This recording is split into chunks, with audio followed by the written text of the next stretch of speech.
Je sais que vous attendez tous et toutes cette vidéo, mon nouveau achat manga, et j'ai beaucoup de choses à vous présenter, que ce soit du shonen, du seinen, de la romance, des yuri aussi, vous allez voir, et des mangas un peu olé olé. Dites-moi en commentaire si vous avez des mangas à me conseiller, et surtout aussi quels sont vos derniers achats manga aussi, ça serait super intéressant de savoir. Je lis comme d'habitude tous les commentaires. N'oubliez pas de liker et de vous abonner, ça aide toujours la chaîne YouTube, vous savez, et vous êtes toujours au courant, ça met en avant aussi la vidéo sur YouTube. On va commencer par le premier qui est Sakamoto Days, avec son tome 18. En fait, le problème de Sakamoto Days, je pense qu'actuellement je dois au moins avoir 8 tomes de retard par rapport au tome 18 de Sakamoto Days en termes de lecture. Si je devais vous recommander de commencer Sakamoto Days en animé ou en manga, vous pouvez, je pense, faire un petit peu votre début en animé, mais je vous dis, le manga est à un tout autre niveau. Le manga est largement meilleur que l'animé présent sur Netflix. Je pense que vous loupez une dinguerie si vous regardez l'adaptation sur Netflix, parce qu'honnêtement la qualité n'est pas non plus incroyable. D'ailleurs c'est un peu pour ça que je ne suis pas à jour sur Sakamoto Days,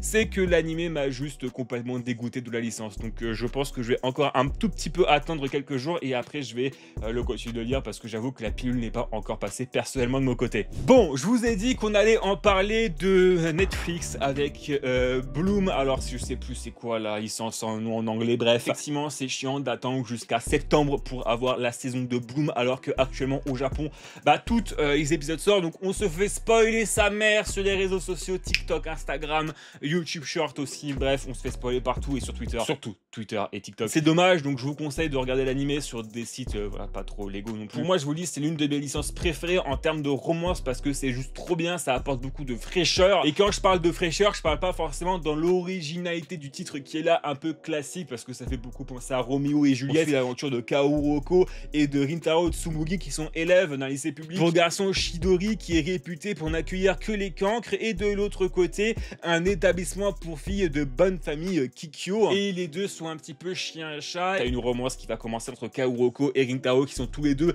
dans ces deux écoles respectives, et puis surtout je trouve que la romance entre les Rintaro et Uaguri est juste magnifique et c'est trop mignon, et tu passes par des réflexions aussi un petit peu, mais je sais pas si je dois faire ça parce que ça va la blesser et tout le reste. Je pense que tout le monde est passé par là, je pense au moins une fois de sa vie, donc oui, prenez Bloom, vous allez kiffer, moi je vous le dis. Dans le feu de l'action, j'ai oublié de vous dire que j'avais acheté le tome 4. Voilà, donc maintenant vous le savez, et bonne vidéo. Un achat que de base je ne voulais pas faire, mais que j'ai acheté quand même parce que j'avais un peu d'argent, je me suis dit bon vas-y, autant le prendre. C'est Ruri Dragon, une nouvelle licence de chez Glénat de Masaaki Shindo. Je suis l'aventure de Ruri qui un jour va se réveiller et qui va avoir des cornes de dragon, et elle va apprendre qu'en fait son père est un dragon et que la mère, bah, c'est une humaine. Alors la question que je vais vous poser, c'est comment ça rentre dans la mer? Non mais c'est une vraie question, parce que bah je veux dire, le tronc il risque d'être un peu énorme.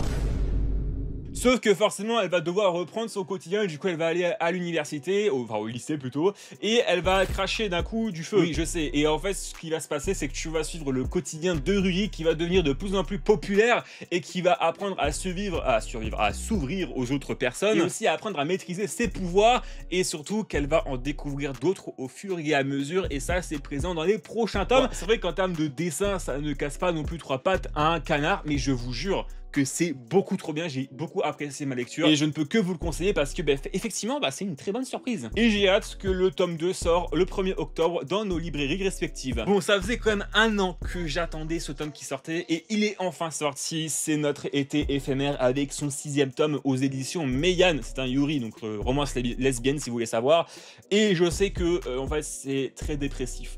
Donc c'est pour ça que je l'ai pas encore lu, et aussi que bah faut que je me retape du coup tous les tomes, parce que bah forcément j'ai oublié, parce que je crois que c'est un an d'attente pour ce tome là. Donc ouais, ça a mis du temps, mais enfin on l'a, et enfin on peut terminer une série, et c'est une série terminée. Alléluia! Yes! Yes! Yes! D'ailleurs, je pense que je vais faire une série TikTok et sur YouTube Short, et sur peut-être les reels aussi Instagram, où je vous présente des mangas. L'un des premiers vidéos que je vais faire sur ça pourrait être notre été éphémère, en vous donnant un petit peu le synopsis et mon ressenti personnel quand j'aurai tout terminé. Asumi découvre les escort girls. Bon, je pense que le titre suffit à lui-même, j'ai pas besoin d'expliquer le scénario. À part dire que c'est un yuri et qu'elle va chez eux pour retrouver son amie d'enfance, parce qu'elle avait un crush sur elle depuis l'enfance. Oh, j'avais dit que Bloom était ma romance préférée, mais en réalité c'est plutôt cette licence là, et surtout qu'il y a une annonce, parce que l'animé a été annoncé pour l'année prochaine. C'est Smoking Behind the Supermarket with You. de Jinoshi, et c'est le premier manga de Jinoshi, et qu'est-ce que c'est formidable. Sasaki, un quarantenaire accablé par le travail, et se trouve son réconfort dans la cigarette et la ravisante sourire de Yamada, une employée de sa supérette préférée. Un soir, après une journée particulièrement harassante, il se rend à cette dernière dans l'espoir d'y retrouver la jeune caissière, mais celle-ci est absente. Ne lui reste plus que la cigarette pour se détendre un peu, mais aucun coin fumeur à proximité. Dépité, il se résigne à rentrer chez lui quand soudain une jeune femme à l'allure quelque peu inhabituelle l'interpelle et... ici, on peut fumer tranquille. Et cette jeune femme se nomme Tayama. Bon, on va très vite se rendre compte que Yamada et Tayama, c'est la même personne. Et Yamada va des fois faire quelques petits teasings pour que Sasaki comprenne que c'est la même personne, sauf que il est complètement à côté de la plaque, que soit par rapport à la romance ou alors par rapport à ça.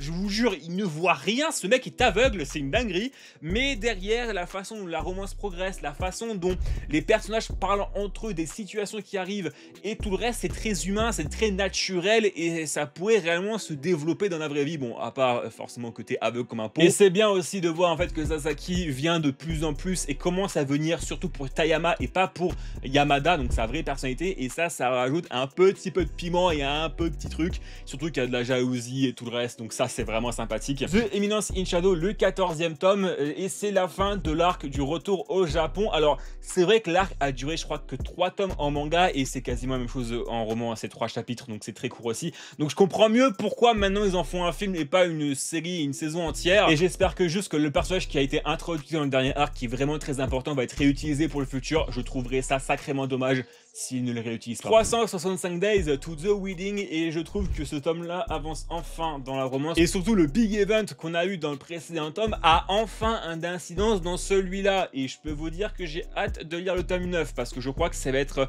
là le dénouement de l'histoire. Enfin, le gros tournant de l'histoire surtout. La Servante de l'Empereur, tome 2 et tome 3, je ne les ai pas encore lus. Bon, je vais encore dire une nouvelle fois que ça fait partie de mes romances préférées. Ça, c'est un top 3 avec Bloom, Boy, Smoking Gun de Supermarket, et celui-là, c'est Hop, le Happy Lemon chez Mana Books, encore une nouvelle fois. Tsunao et Lemon, deux ex, se recroisent par hasard et à cause d'un phénomène magique, ils se mettent à échanger de corps un jour sur deux. Et forcément, ça les pousse à reparler, à se poser des questions et à revivre certaines choses. Sauf que plot twist, Natsumi, le crush de Tsunao, est aussi la coloc de Lemon. Ce que tu suis ensuite, c'est l'évolution du lien entre les trois, le quotidien perturbé par l'échange, les doutes, les petites tensions et les sentiments qui changent. Et dans ce troisième tome, t'as un personnage qui a été mis en place, bon, je trouve qu'il est détestable et je pense que l'auteur a fait en sorte que ce personnage soit détesté par tout le monde parce qu'il est insupportable, et j'espère qu'il ne va pas non plus trop casser la chimie entre le groupe qu'ils ont fait entre Tsunao, Lemon et Natsumi, et aussi l'ami de Tsunao.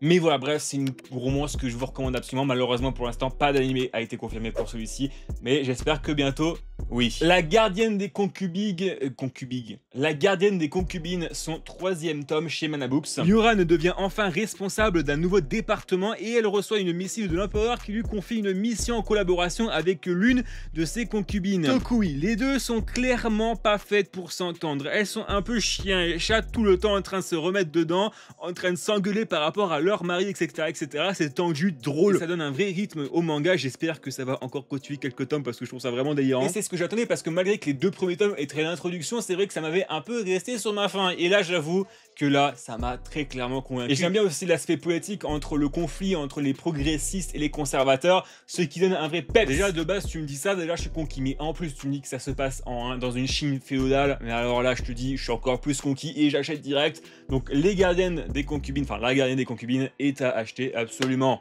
Fais-le. Deux mangas que je n'ai pas encore lu, Family Campo tome 3 et aussi Remède Impérial tome 4. D'ailleurs, la cover est magnifique. Et celle-ci aussi, mais ça, c'est pour d'autres arguments, ça, par contre.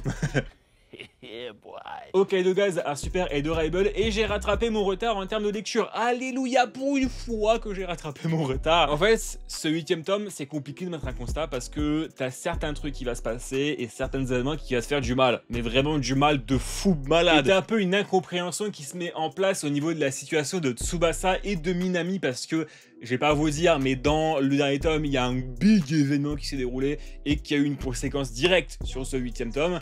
Et on s'approche de la fin parce qu'il ne reste plus que 5 tomes. Et je peux vous dire que j'ai complètement apprécié pour l'instant ma lecture de Hokkaido Guys à Super Adorable. Il y a des arguments, vous les voyez juste là, voilà, vous me comprenez un petit peu. J'ai juste hâte d'un truc, c'est qu'il y a une saison 2, même si je pense que ça n'arrivera jamais. En tout cas, c'est chez Crunchyroll et d'ailleurs j'ai peur que la série ne se termine pas parce que la partie manga de Crunchyroll a été rachetée par un éditeur américain.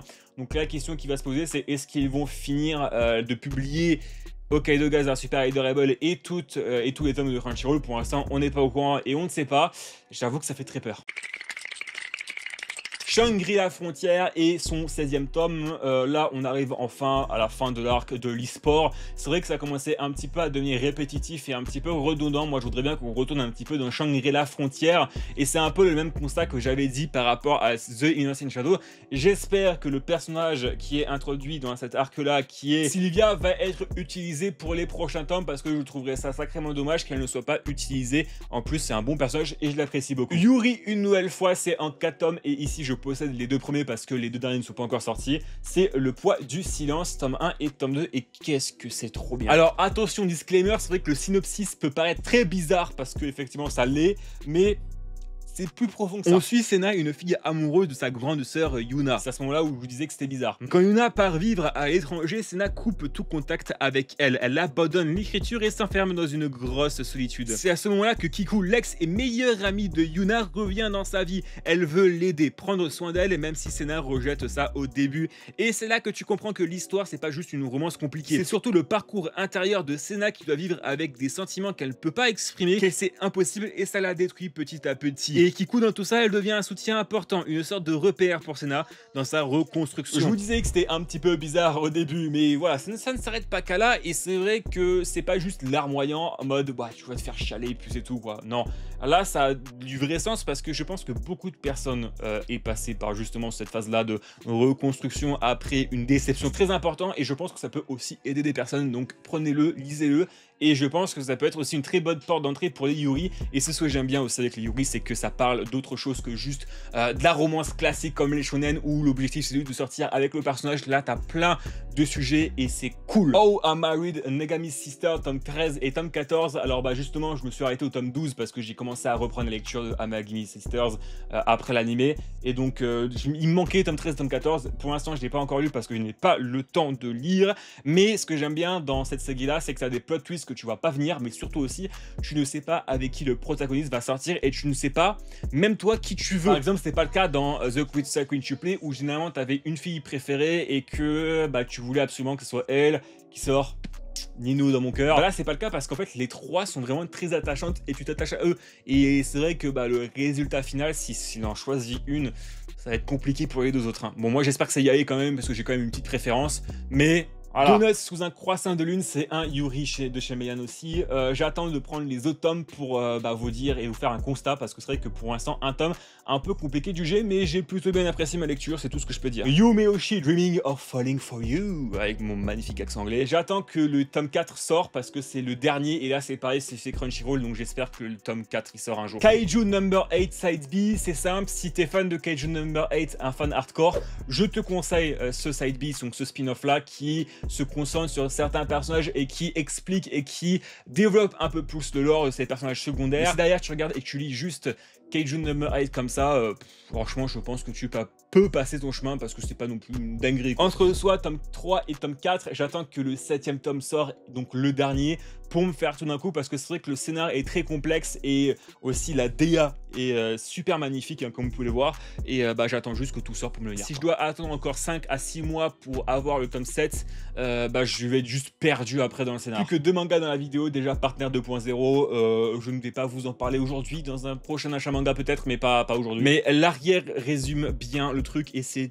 un manga interdit aux moins de 18 ans, donc ne le prenez pas hein, si vous avez moins de 18 ans, hein, ouais, classique. Hein. Et après, c'est mon shonen préféré actuellement, c'est Akane Banashi avec son tome 11. À chaque fois que je lis un tome, ça me fait un peu respirer, et c'est vrai que ça change d'habitude parce que les propos et de quoi ça parle, bah, c'est très différent des shonen actuels. C'est original, c'est frais, et je suis 100% client. On suit Akane, une lycéenne qui veut marcher dans les traces de son père, un maître du Rakugo injustement banni. Le Rakugo, Gogo, c'est un art traditionnel japonais où c'est un conteur qui est assis devant un public et qui doit raconter un conte pour faire rire ou pour faire réagir le public. Et ce que j'adore, c'est la manière dont l'œuvre modernise cet art, en le rendant passionnant même pour ceux qui n'y connaissent absolument rien comme moi au départ. Mais ce n'est pas juste l'histoire d'Akane, on suit aussi un panel de personnages qui évoluent en parallèle. Certains deviennent des rivaux, d'autres des alliés, mais tout a un vrai développement. Tu sens leur ambition, leur blocage, leurs doutes, et ça rend l'univers bien plus riche que ce que l'on pense au début. Et à chaque fin de tome, t'as toujours un plot twist pour te satisfaire ou pour t'impressionner et pour que t'achètes la suite aussi. Donc c'est vraiment excellent. Moi j'adore en fait Akane Banashi, le personnage, l'histoire, et j'aime aussi beaucoup suivre les différentes histoires qu'elle raconte au Rakugo. Et puis t'as aussi le père qui est pas trop présent dans Akane Banashi mais qui a une importance énormissime sur Akane et sur l'histoire en globalité. Donc Akane Banashi, c'est un grand oui, prends-le absolument. Et j'espère qu'un jour il va y avoir un animé parce que ça le mérite concrètement beaucoup. Bon bah merci d'avoir regardé cette vidéo, achat manga, n'oubliez pas de liker et de vous abonner, ça aide énormément la chaîne YouTube, vous le savez et vous êtes au courant. Dites-moi en commentaire vous quels sont vos derniers achats manga et quel manga vous me conseillez d'acheter prochainement. Bref, passez une bonne journée, une bonne après-midi, une bonne soirée, à plus tout le monde. Ciao ciao.